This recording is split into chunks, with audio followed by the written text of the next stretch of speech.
Hey, y'all. So this has been on my mind since like earlier this morning. So apparently I need to make a video about it. I was thinking about self-sabotage. Now, by dictionary definition, sabotage is deliberately destroying, damaging, or obstructing something. The act of intentionally trying to stop someone from achieving something or to stop something from developing.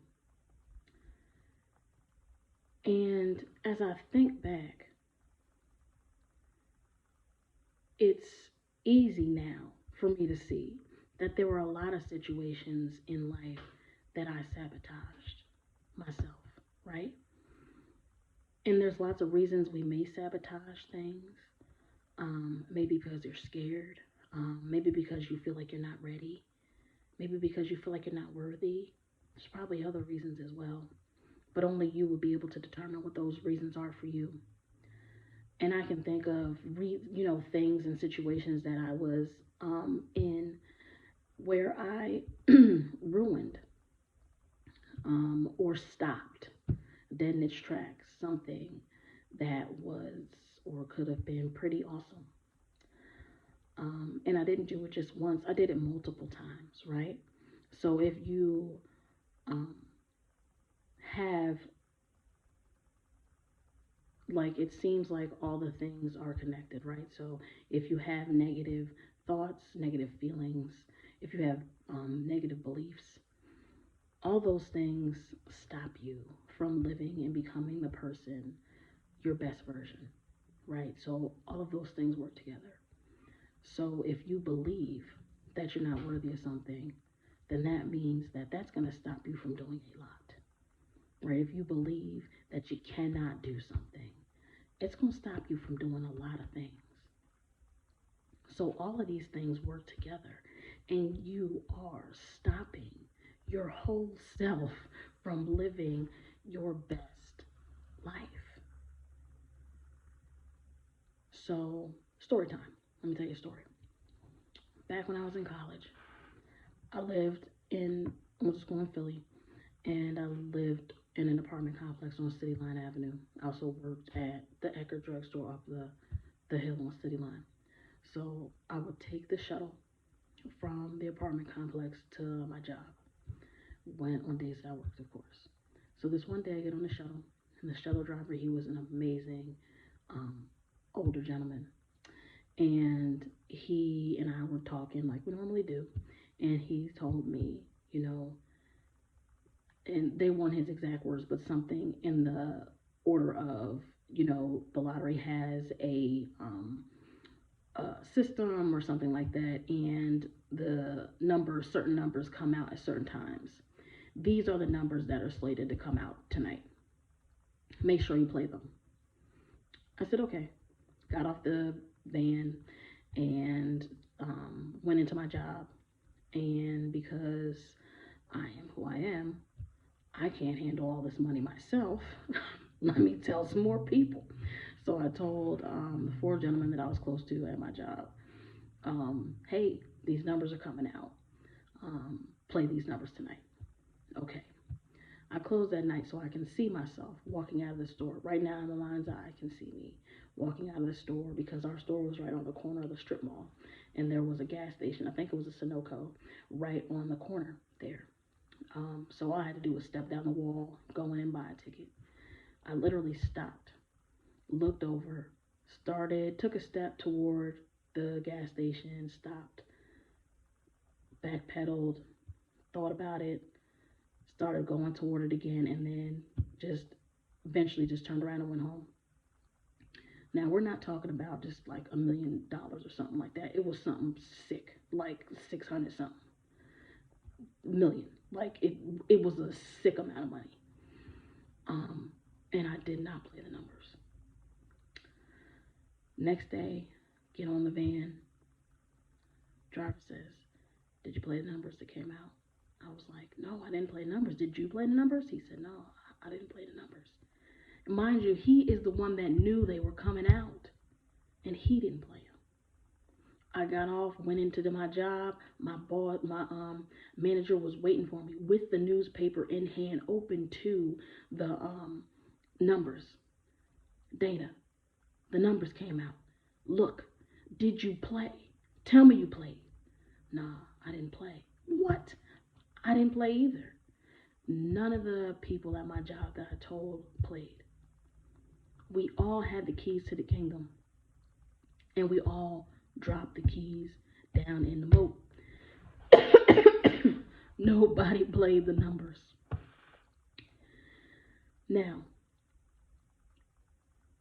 I don't know how much a lottery ticket is or whatever. I can't even remember, but it would have been a couple dollars to play the numbers, right? To win all of that money. We all had the cheat codes, but we didn't use them. And the reason why we didn't use them was because we all had some other mess, right? Maybe there was something else that was more important.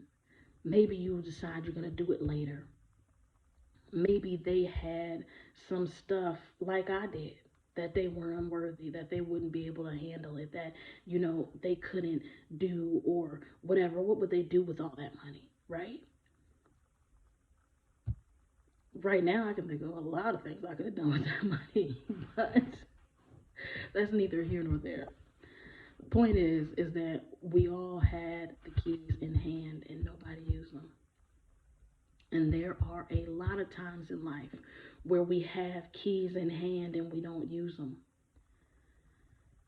And that is self sabotage. Now, the thoughts that you have, the beliefs that you hold, are all helping you sabotage yourself. Because after that happened, I then had some more beliefs that limited me, right? So I had the unworthy one. Then I had the one that I don't make good decisions, right? So I added that. And then it was one that, oh, well, I'll never win the lottery. So I added that, right? And I'm sure there's a couple others I added. So then those things, because I then ruminated over not playing the numbers, they became beliefs. They became a part of me. Your thoughts, your beliefs are a part of you. And you see in your real life what you think about, what you ruminate on. So just by me not playing those numbers that were put into my hand, I then got more beliefs that limited me in life. And I'm just figuring it out. So hopefully these videos help you stop limiting yourself. Stop sabotaging yourself. Look at the ways that you're thinking.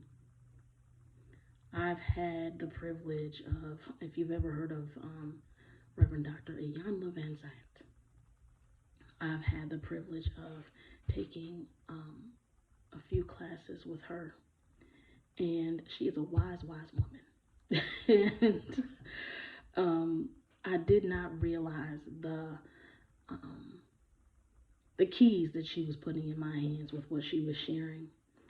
I just thought I was taking notes. But as I've gone through this process, a lot of the things that she taught have come back up. Because Miss Iyanla said, one of the first things that I learned from her is that you always reserve the right to change your mind. And I didn't understand what she meant then, but I do now. Because you have beliefs, you have thoughts, and once you realize what those beliefs and thoughts are and that they are stopping you, they're holding you in place, if you just change your mind, then you can change your life. It is a small thing, but it is a profound thing. She is a wise woman, and she ain't never lied, okay?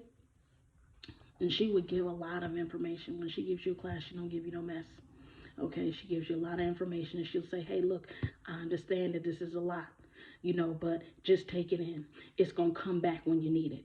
In those moments that I was in the floor crying and screaming and didn't know what to do and having dark nights of the soul and all kinds of stuff like that, when I got up, I was able to recall what she taught me when I needed it.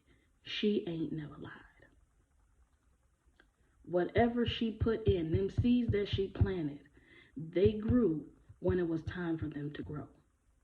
When I was ready to change my mind and live better, right? So, there are thoughts that you might need to change to see change in your life. There are people that you're going to have to get away from if you want to change your life. I call them seat fillers. There was a rom-com back in the day called The Seat Filler, and it's pretty much like when they have award shows and the stars get up to either perform or to present an award, their seat is empty, so they put a person in it called a seat filler, so that on camera it doesn't look like it's empty. Um, we will fill our life with seat fillers. When you don't want to face the truth, you're going to push everybody out of your life that's telling you the truth.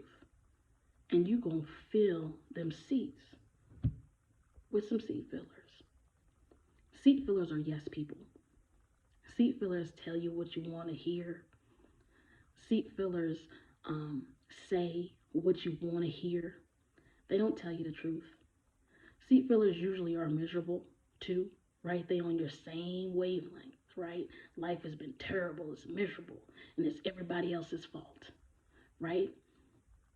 They're doing everything and trying to make it look like your seat fillers usually have really good masks, right? So it makes it look like their life is really fun and fulfilling, and most likely it's not. It's not. They're lying. When people can lie to themselves, honey, they're going to lie to you. And you don't need people like that in your life when you're trying to elevate, when you're trying to do better, when you're trying to be your best self. Get rid of them seat fillers. I know it's easier to hear the yeses. It's easier to hear everything that you want to, but you have to leave space for the hard things, because it's the hard things that's going to change you and it's going to change your life. So I challenge you, get rid of some of the seat fillers. Get rid of all the seat fillers. Because if it's not true, if it's not right, it ain't right. Bring back the people that will make you become your best self, that will support you on your journey. Change your mind.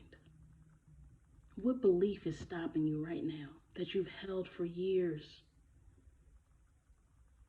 What belief do you have that is stopping you?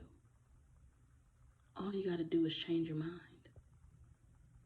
Just for one thing. Try changing your mind about one thing, and then see if your life changes at all.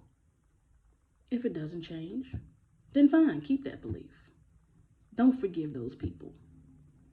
But I can guarantee you that once you start doing what is necessary to make yourself live your best life, you're not going to go back. All right, y'all. I'll see you out there.